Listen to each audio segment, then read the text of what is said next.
За ямар тач Эхлэл номны 21-ээс 24 хүртэл хамтдаа уншчихлаа. За өмнө нь уншиж байгаагүйгээр их урт бүлэг байлаа гэж одоо санагдлаа. За ямар тач Эхлэл номны 21-р бүлэг дээр бол Исаак төрж Авраам болон Сара хоёр хүүтэй болж байгаа тухай бичигдсэн байна. За энэ бол одоо 12 дугаар бүлэг дээр амлсан амлалт 21-р бүлэг дээр биелэгдэж байна. За 22 дугаар бүлэг дээр Бурхан Авраамыг сорж нэгэн шалгалтанд оруулж байгаа тухай бол бичигдсэн байна. Энэхүү шалгалтанд бол Авраам бол онцтон авсан. За 23 дугаар бүлэг дээр бол Авраамын эхнэр Сара Исаакийн ээж нас орж байгаа тухай бол бичигдсэн байна. За 24 дугаар бүлэг дээр Авраамын хүү Исаак эхнэртэй болж байгаа тухай бичигдсэн байна. За ерөнхийдөө 21, 22, 23, 24 дугаар бүлэг бол тэр чигтээ Исаакийн тухай бүлэг гэж одоо хэлж болохоор байна. За ерөнхийдөө бол ийм. За тэгээд эндээс уншиж байх явцад бол бас үнэхээр бас надад сургамжийг өгч байгаа, бас надад юм бодогдуулж байгаа хид хідэн ишлэлүүд бас гараад өнгөрсөн. Тэрийг бас та бүхэнтэйгээ товчхон одоо хуваалцъя гэж одоо бодож байна. За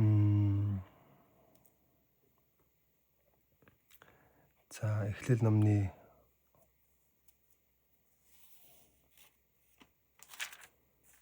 22 дугаар бүлэг дээр за юу гарсан бэ гэхээр за Бурхан Исаакийг дахил болгон өрг гэж хэлсэн. Мэдээж үүнд бол Авраам дуулууртай байсан. За тэр үед уулан дээр тийм ээ Исаакийг одоо яг ингээд дахил болгоод өргөх гэж байхад Бурхан одоо байц хүүдээ бүү гар хүр гэж хэлээд болиулдаг. Тэр үед ууланд эврээрээ нэг бутан тэгэлж гисэн хонь байсан. Үүнийг хараад Бурхан Авраам юу гэж хэлсэн бэ гэхээр 14 дээр Тийхүү Авраам тэр газрыг мөнхийн эзэн өөрөө хангаж өгдөг хэмээн нэрлсэн байна. Тиймээс мөнхийн эзний уулан дээр хүний хэрэгцээ хангагдана гэсэн нэгэн хэлцэг өнөөдрийг хүртэл байдаг болоо. За энэ ишлэл бас их гоё санагдаж байна. Мөнхийн эзэн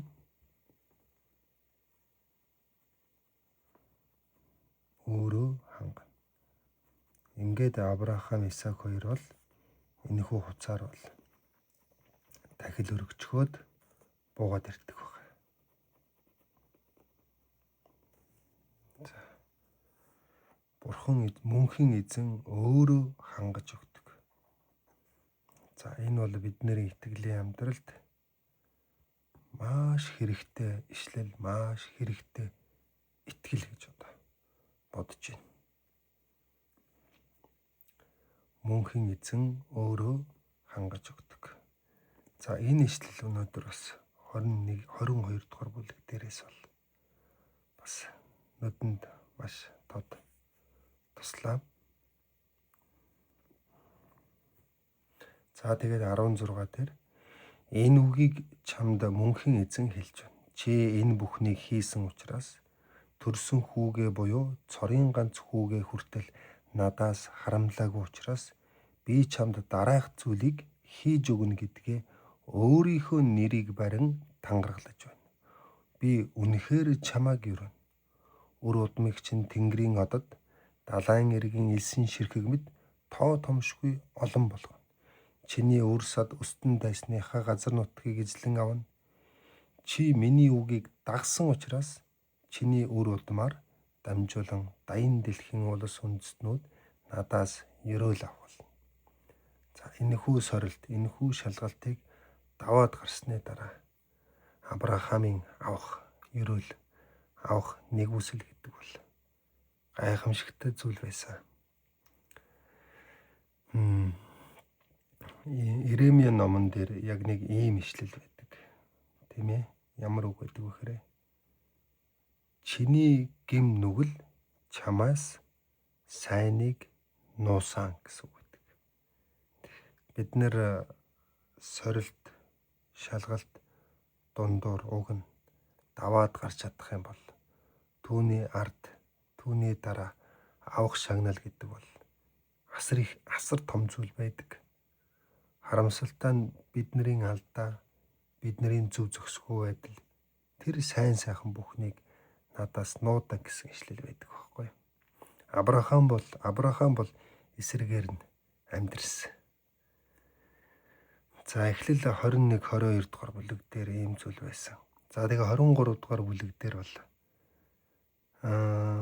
Сара нас барж байгаа. За тэгээ Сараг нас барсны дараа Авраам бол түүнийг оршуулах газрыг Хит үндэстнээс худалдаж авна. За тэгээд та бүхэн надад эхнэрээ оршуулах газар өгөөч гэж гуйхад Хит үндэстнүүд тийм ээ Авраамыг юу гэж хэлсэн бэ гэхээр ингэж хэлсэн. За 6 дээрээс харъя. 6 дээр Хит үндэстнүүд түүнд хэлэхдээ ноёнтон минь биднийхээ үгийг та болгоож хайрлана. Та бол бидний дунд нэр хүндтэй эрхэмсэх хүн юм. Манаахны оршуулгын газраас хамгийн сайныг нь шилж аваад нас барсан хүнээ оршуулах тун. Танаас оршуулгын газраа харамлан нас барсан хүнээ нутаглуулахад тань саад хийх хүн бидний дунд алга байна шүү хэмээн хариулцгаав. За өөрөөр хэлбэл энэ Хит үндэстнүүд Авраамыг юу гэж хэлсэн бэ гэхээр та бол бидний дунд нэр хүндтэй эрхэмсэх хүн юм аа. Манаахны оршуулгын газраас хамгийн сайныг нь шилж аваа. Татгалзах хүн бидний дунд байхгүй. Ингэж хэлсэн. Тэгэхээр Авраам Хит үндэстнүүдийн дунд хүртэл нэр хүндтэй итгэлийн амьдралаар амьдарч чадсан гэдгийг эндээс харж байна.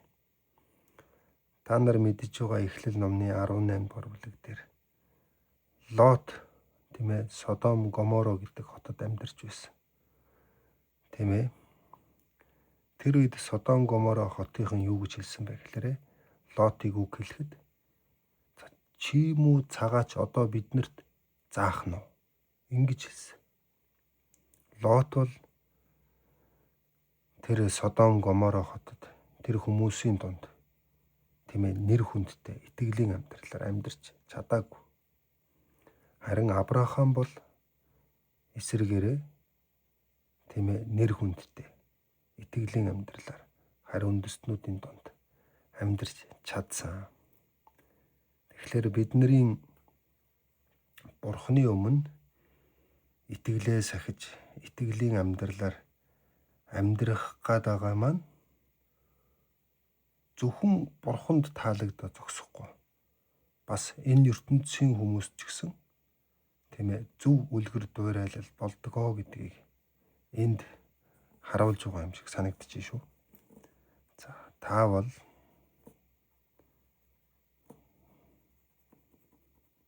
бидний дунд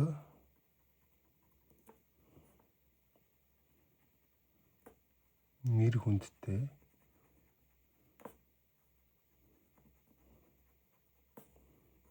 эрхэмсэх хүн юм аа. За бид нар бас итгэлээ сахиж итгэлийн амьдралаар бас тийм ээ нэр хүндтэй тийм ээ амьдрах шаардлага бас байна гэсэн бодол бас төрүүлж байна. За өргөжлүүлээд 24 дугаар бүлэг дээр бас хамгийн гоё санагдсан ишлэл бол энэ байсан. 26 дээр гарч байна. Өнөөхөн толгой гудаалган мөнхийн эзнийг хүндэтгээд хэлэхдээ Эзэнд минь өгсөн хувиршгүй үнэнч хайраа, найдвартай үнэнч чанараа хизээж умартаагүй мөнхийн эзэн. Энэ үг. Эзэнд минь өгсөн хувиршгүй үнэнч хайраа, найдвартай үнэнч чанараа хизээж умартаагүй мөнхийн эзэн. За Бурхныг ямар бурхан бэ гэдгийг энд тайлбарлаж байгаа юм биш үү?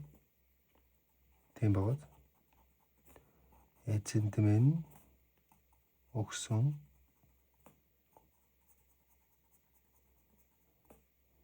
хувиршгүй үнэнч хайраа.